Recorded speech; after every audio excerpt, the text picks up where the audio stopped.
Good afternoon students, this is Akash sir. Welcome to Akash GS classes.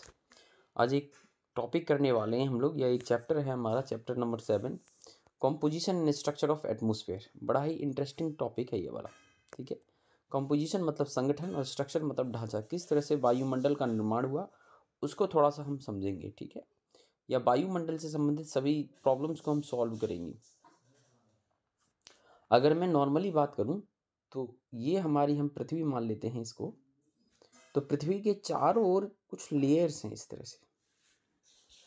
इस तरह से layers बनी हुई हैं जो अपने आप में एयर को कंज्यूम की हुई हैं, हवा को जो संभाली हुई है। जैसे ये जो पहली परत है इसको कहते हैं हम ट्रोपोस्फेयर। क्या कहते हैं?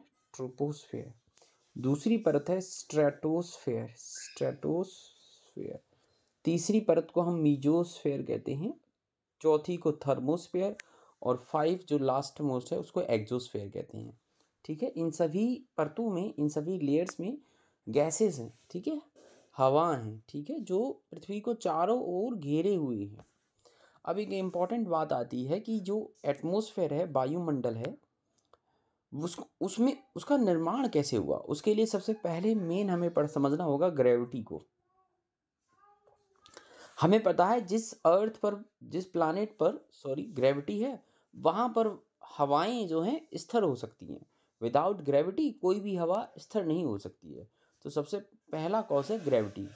तो ग्रेविटी इसके लिए मेन रिस्पॉन्सिबल है। ठीक है, और ग्रेविटी आपको पता है, अर्थ जो है 9.8 मीटर पर सेकेंड स्क्वायर से किसी भी वस्तु को अपनी ओर खींचती है। तो मेन है ग्रेविटी, जिस कारण से हवाएं पृथ्वी के चारों ओर एकदम से घिरी हुई हैं। ओके, अब थोड़ा सा और समझ लेते हैं इसको और डीपली। अगर मैं एटमॉस्फेयर की बात करूं तो जो मैंने सबसे पहली लेयर की बात की थी जो इस तरह से थी, क्या थी वो? ट्रोपोस्फेयर। तो ट्रोपोस्फेयर की बात करूं मैं तो ये सबसे पहली परत है जो पृथ्वी को घेरे हुए है, ये अर्थ है। ठीक है स्टूडेंट्स, यहाँ जो होता है, जितनी भी मौसमी घटनाएं होती हैं, वेदर से संबंधित जितनी भी मौसमी घटनाएं होती हैं, वो सारी घटनाएं इसी लेयर में होती हैं। अर्थात बादल का गरजना, बिजली का चमकना, ये सारी घटनाएं इसी परत में होती हैं। ठीक है, फर्स्ट लेयर में। तो ट्रोपोस्फेयर ये परत है।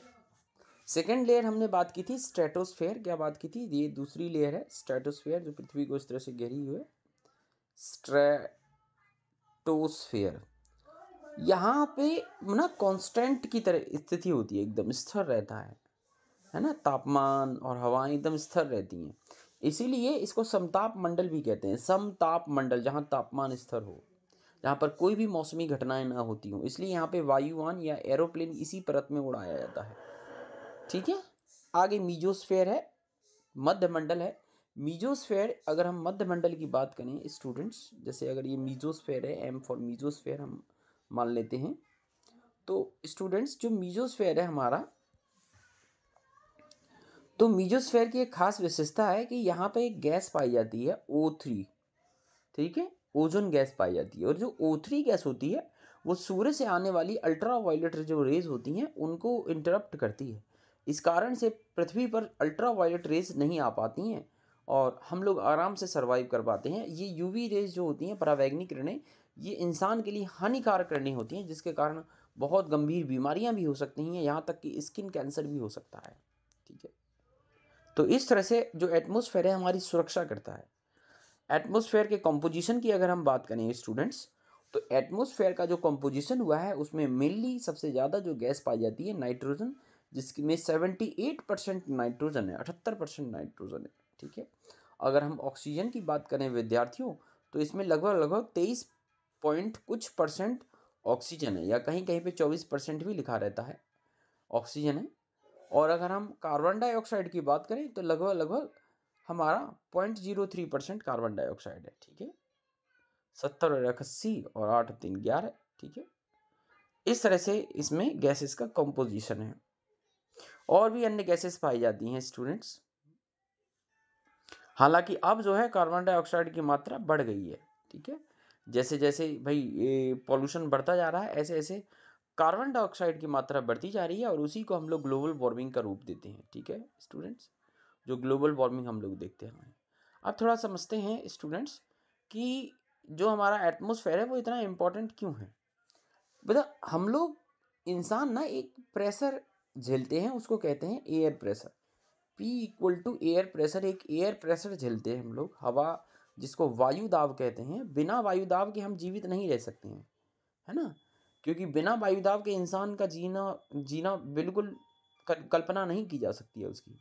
आपने देखा होगा एस्ट्रोनॉट्स भी भाई सूट पहन के स्पेस में जाते हैं, क्योंकि स्पेस में वैक्यूम रहता है, मतलब जहाँ पे कोई भी हवा ना हो, ठीक है? ना तो ग्रेविटी होती है, ना ही हवा होती है, एयर होती है। क्योंकि मैंने बोला बिना ग्रेविटी के एयर सर्वाइव नहीं कर पाती। एयर को सर्वाइव करने के लिए ग्रेविटी होना जरूरी है। अब क्योंकि स्पेस में ग्रेविटी नहीं है, तो भाई एयर भी नहीं है, तो एयर सूट्स पहन के जाते हैं जिससे इंसान की बॉडी का प्रेशर मेंटेन होता है, ठीक है? इसलिए वो उसे स्पेस क्राफ्ट से बाहर भी जा पाते हैं। तो इस तरह से एयर प्रेशर इंसान के लिए बहुत इंपॉर्टेंट है। और किस तरह से भाई एयर प्रेशर, क्योंकि हमारा अब क्यों इम्पोर्टेंट है, क्योंकि हमारा ना बीपी जो ब्लड प्रेशर है ना, वो भी हमारी बॉडी पर प्रेशर लगाता है। तो जो इधर से एयर प्रेशर अगर हमें ना मिले, हवा का दबाव ना मिले और रक्त दबाव लगता रहे, क्योंकि रक्त तो दबाव लगाएगा, बीपी ब्लड प्रेशर तो लगाएगा, तो हमारी नसें जो हैं वेंस फट जाएंगी, जो हमारी नसें हैं वो फट जाएंगी अगर एयर प्रेशर नहीं मिलेगा। नाक से खून आएगा, आँख से खून आएगा। इसलिए एयर प्रेशर इंपॉर्टेंट है इंसान के लिए, ठीक है? तो ये था आपका भैया क्या एटमॉस्फेयर क्यों इम्पोर्टेंट है, क्या है और क्या नहीं है। क्या एक इंसान बिना हवा के रह सकता है? तो तुम कहोगे नॉर्मल, नहीं भैया, अभी तुम्हारी किताबी भाषा में है, इसका कोई ज़्यादा इंपॉर्टेंस है नहीं, मैंने पूरा डिटेल समझा दिया है। तुम कहोगे ना बिना एयर के सर्वाइव करना बहुत मुश्किल है, ठीक है?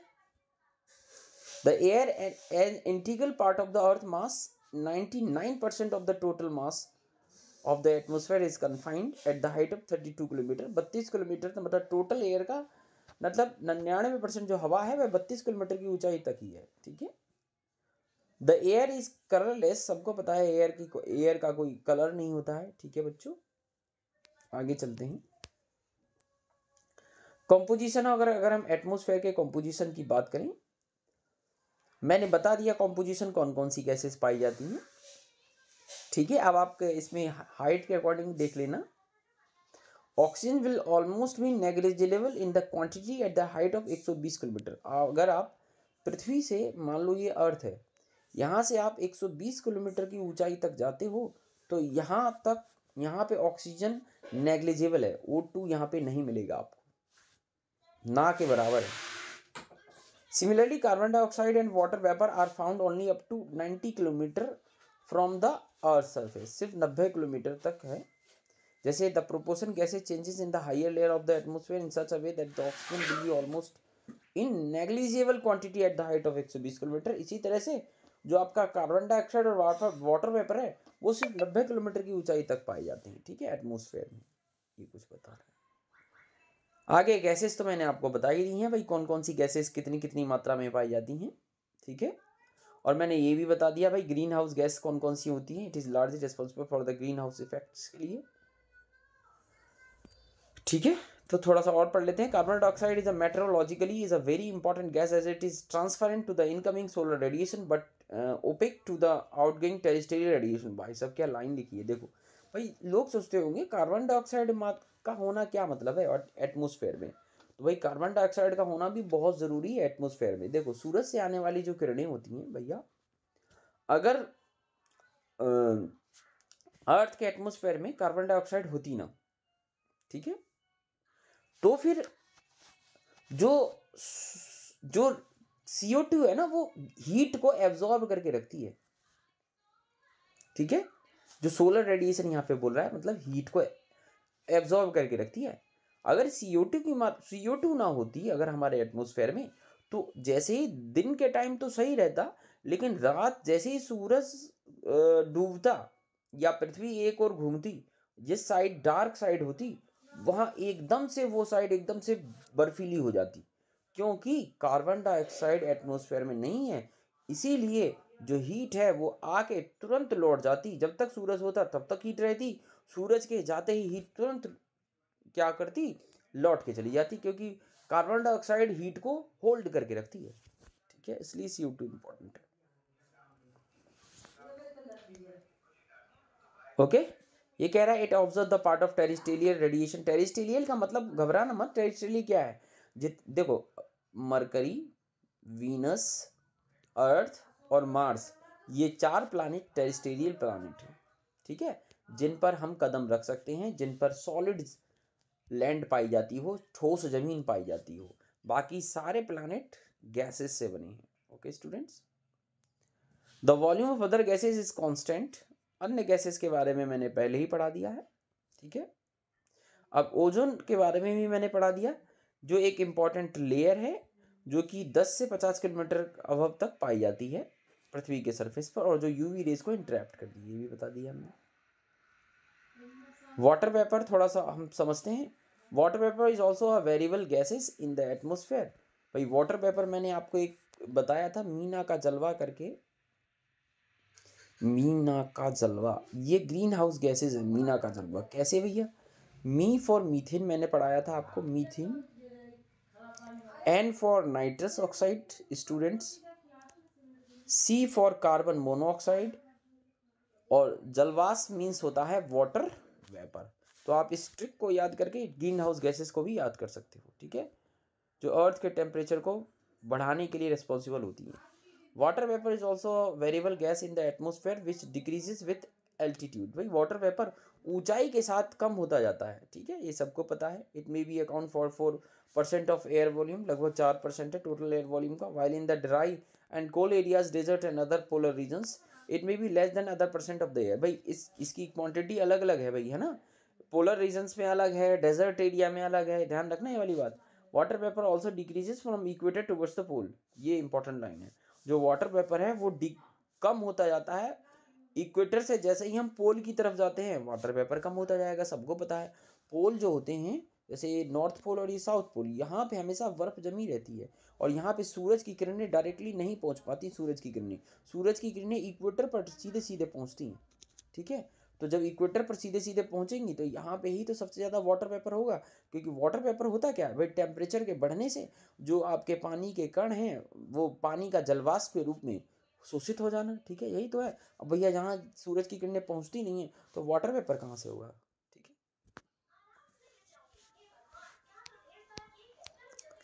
नेक्स्ट है विद्यार्थियों डस्ट पार्टिकल। डस्ट पार्टिकल का मतलब होता है धूल के कण, ठीक है।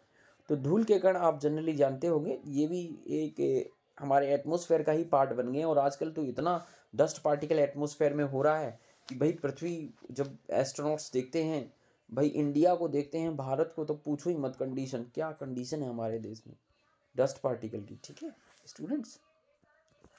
तो अब थोड़ा सा एक आपको थोड़ा सा इमेजनरी इमेज के थ्रू कुछ चीज़ें दिखा देते हैं एटमॉस्फेयर की, हल्की सी कुछ बातें जो आपको नोट कर लेनी चाहिए। हालांकि ये बुक में है नहीं, फिर भी ये है, मतलब उसमें बुक में भी है पर इतना डिटेल में नहीं दिया है। भाई नाइट्रोजन मैंने पढ़ा दिया, ऑक्सीजन 21%, आर्गन 0.9%, कार्बन डाइऑक्साइड 0.04%, ठीक है। ये गैसेस मेनली पाई जाती हैं इसमें एटमॉस्फेयर में। और देखो एटमॉस्फेयर लगता कैसे है, कुछ इस तरह से लगता है, अल्ट्रावायलेट किरणों को रोकता है, ठीक है।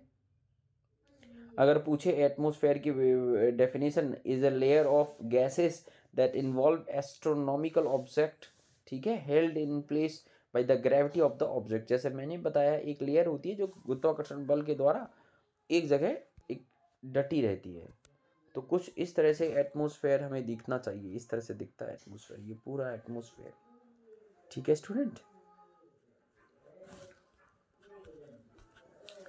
ये एटमॉस्फेयर की एक इमेज है, आप देख के पता चल गया होगा आपको एटमॉस्फेयर की इमेज से।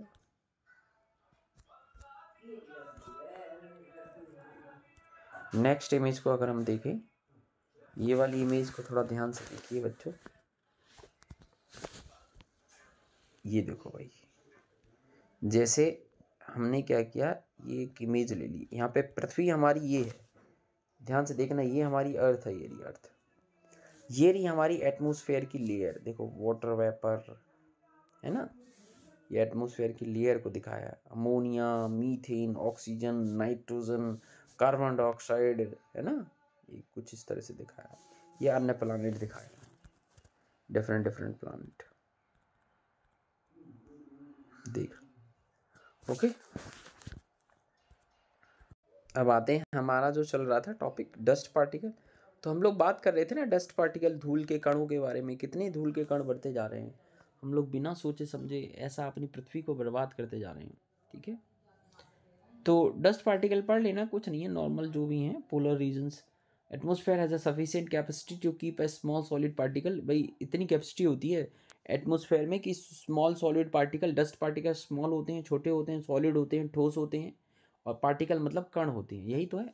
विच में भी originate from the deficit sources and include sea salts, सब कुछ होता है इसमें। सी सॉल्ट होता है, फाइन सॉइल होती है, एकदम महीन मिट्टी होती है, स्मोक सूट होता है, एस मतलब राख होती है, पॉलन कण होते हैं, डस्ट होते हैं, डिसइंटीग्रेटेड पार्टिकल ऑफ मेटियोर्स होते हैं। ठीक है, dust particle are generally concentrated in the lower layer of the atmosphere, के लोअर लेवल में होते हैं।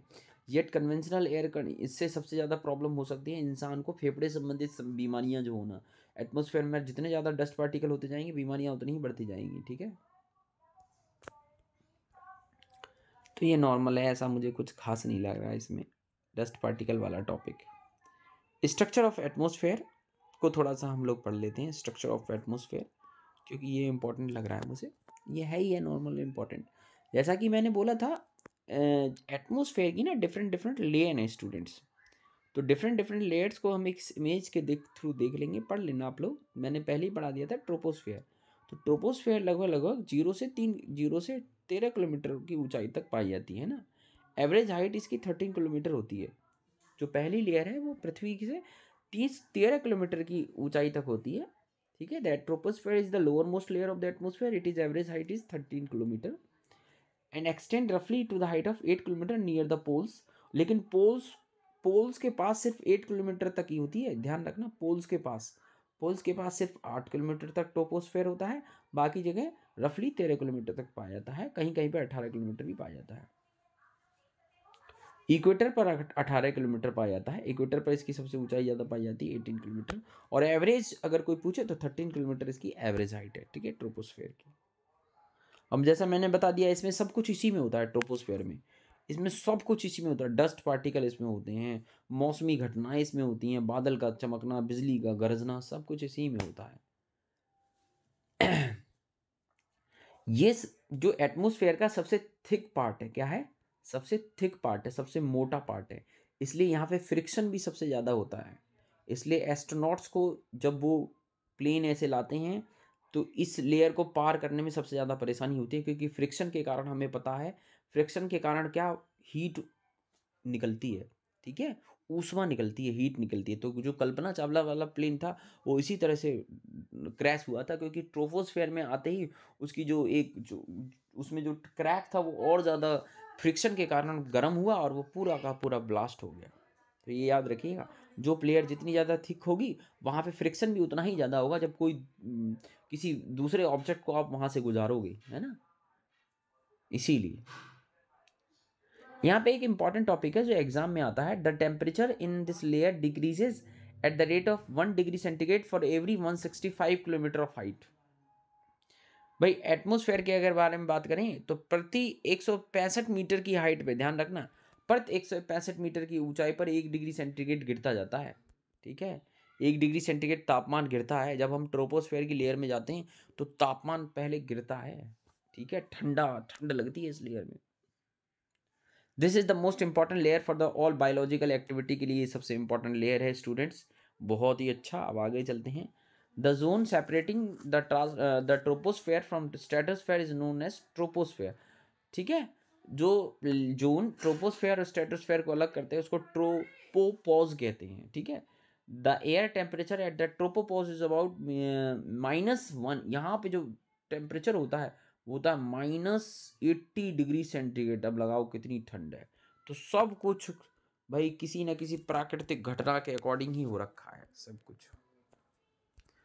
कुछ किसी ना किसी प्राकृतिक घटना के अकॉर्डिंग है। ठीक है स्टूडेंट, कोई भी चीज़ बिना कारण के नहीं होती है, सब कुछ किसी ना किसी प्राकृतिक घटना के कारण हो रखा है।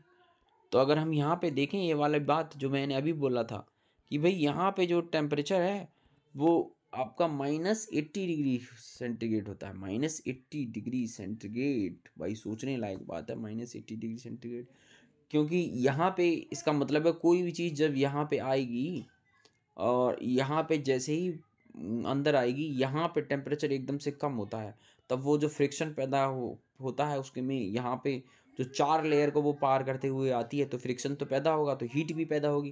तो यहाँ आके आके एकदम ठंडी होना ज़रूरी है, क्योंकि इसके लास्ट वाली लेयर के बाद पृथ्वी है, ठीक है? अगर कोई भी एकदम गर्म ऑब्जेक्ट इतना यहाँ पे टकराएगा तो पृथ्वी ही बर्बाद हो जाएगी। तो सब कुछ प्रकृति के अकॉर्डिंग है। यहाँ पे टेम्परेचर कम होता है -80 डिग्री सेंटीग्रेड, लेकिन इक्वेटर पर -45 डिग्री सेंटीग्रेड होता है। अब अबाउट -40 ओवर द नहीं, पोल पर -45 डिग्री सेंटीग्रेड होता है, और इक्वेटर और वैसे 80 डिग्री सेंट -80 डिग्री सेंटीग्रेड होता है। The temperature here is nearly constant and hence it is called the, लगे लगो यहाँ पे टेम्परेचर क्या होता है, कांस्टेंट होता है, इसीलिए इसको क्या कहा जाता है, hence it is called the tropopause. Pause means क्या होता है, कोई भी चीज का रुकना। आगे है स्ट्रेटोस्फेयर, ठीक है। अब द ट्रोपोस्फेयर के ऊपर पाई जाती है, और मैंने पहले भी बता दिया 50 किलोमीटर की ऊंचाई तक पाई जाती है। वन इंपॉर्टेंट फीचर क्या है इसमें भाई, स्ट्रेटोस्फेयर में is that contain the ozone layer. Stratosphere में ओजोन लेयर पाई जाती है, O3 गैस जो होती है, ठीक है। ये याद करना, एग्जाम में आता है, पूछता है कौन से लेयर में ओजोन परत पाई जाती है, तो स्ट्रेटोस्फेयर में एग्जाम में पूछा जाता है, गवर्नमेंट एग्जाम में भी। तो स्ट्रेटोस्फेयर में ओजोन परत पाई जाती है, ठीक है स्टूडेंट। अगर मैंने वहाँ पर शायद मीजोस्फेयर बता दिया होगा, नहीं स्ट्रेटोस्फेयर ही बताया था मैंने वहाँ पे भी। वो स्ट्रेटोस्फेयर में ही O3 गैस पाई जाती है, जिसके कारण से ओजोन लेयर वो जो यूवी रेज को इंटरप्ट करती है, अल्ट्रावायलेट रेज को इंटरप्ट करती है, जिसके कारण पृथ्वी की सुरक्षा हो पाती है। शील्ड लाइफ, इसीलिए इसको शील्ड लाइफ कहते हैं पृथ्वी की, ठीक है भैया। आगे है मीजोस्फेयर, जो इसके ऊपर पाया जाता है। हाइट सबकी याद करते जाना, ये लगभग 80 किलोमीटर की ऊंचाई तक पाया जाता है। इन दिस लेयर 1 सेकेंड। अब क्या होता है, मीजोस्फेयर में टेम्परेचर दोबारा से गिरने लगता है, एंड ठीक with the increase in altitude, जैसे जैसे हम ऊंचाई पर जाएंगे ऐसे ऐसे, and reaches up to -100 degree centigrade तक टेम्परेचर गिर जाता है इसमें, ठीक है students, at the height of 80 kilometre तक। वाह। The upper limit of mesosphere is known as the mesopause. The ionosphere is located between 80 to 400 kilometre तक आइनोस्फेयर है। Above the mesopause it contains electrical charge, यहाँ पे important है, ionosphere में जैसा नाम है ना, आइनोस्फेयर, आयंस होते हैं, इसलिए इसमें इलेक्ट्रिकल चार्ज पार्टिकल्स होते हैं, नोन एज आयंस। अब टेम्परेचर बढ़ेगा, क्योंकि इलेक्ट्रिकल चार्ज पार्टिकल्स किसी भी वस्तु के टेम्परेचर को बढ़ा देते हैं, ठीक है, किसी भी वस्तु के, and hence it is known as the ionosphere. Radio waves, यहाँ पे रेडियो वेव्स भी पाई जाती हैं, पूछता है भाई, ये सारे क्वेश्चन पूछेगा तुमसे। Radio waves transmitted from the अर्थ, जो भी पृथ्वी से ट्रांसमिटेड होके जाती हैं, वो रेडियो वेव्स यहीं पे पाई जाती हैं, are reflected back to the earth by this layer. और इसी लेयर के द्वारा जो रेडियो वेव्स हम पृथ्वी से छोड़ते हैं, और जिसको हम लोग उसमें कैच करवा लेते हैं रेडियो में, वो यहीं से तो रिफ्लेक्ट होके जाती हैं। जैसे सपोज कर लो, यहाँ से हमने रेडियो वेव छोड़ी, अब इस आइनोस्फेयर से टकरा के वो दोबारा से लौट के आएंगी, तो इन तरंगों में जो हमने छोड़ा, जो बात हमने बोली, वही तरंगे हम लोग सुन पाते हैं, ठीक है, अपने किसी गैजेट से उसको तोड़ के।